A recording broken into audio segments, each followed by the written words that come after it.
شهزاده دیل هنرمند مردمی کشور کجاست؟ همسر شهزاده دیل کیست؟ دلیل دوری شهزاده دیل از هنر موسیقی چیست؟ و تصاویر تازه شهزاده دیل با همسرش. من در این ویدیو پیرامون همین موضوعات خواهم پرداخت، پس در ادامه با من باشید.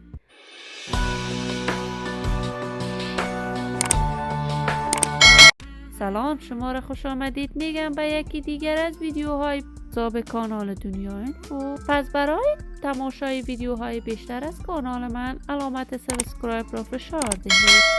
شهزاده دیل هنرمند موفق، نام شناخته شده در هنر موسیقی افغانستان. شهزاد با آنکه سن کمی دارد ولی از جمله هنرمندان ناماشنا و عاشقان خوان افغانستان است.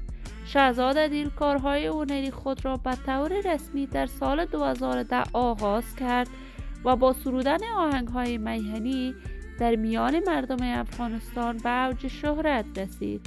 شهزاد از ولایت زیبای کابل می باشد و تحصیلات عالی در رشته حقوق و علوم سیاسی در پانتون مشعل به اتمام رسانید.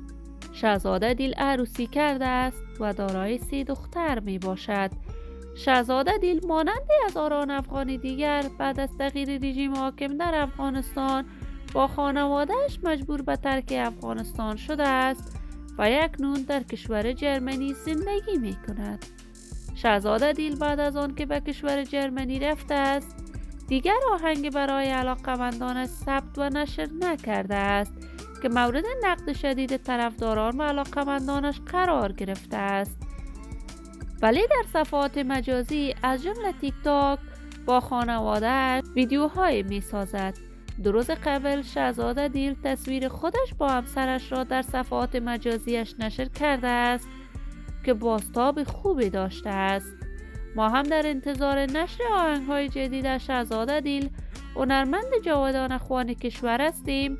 دوستان نهایت عزیز، شما هم نظریاتتان را در بخش کامنت با من شریک بسازید. این ویدیو را با دوستداران شهزاده دیل به اشتراک بگذارید.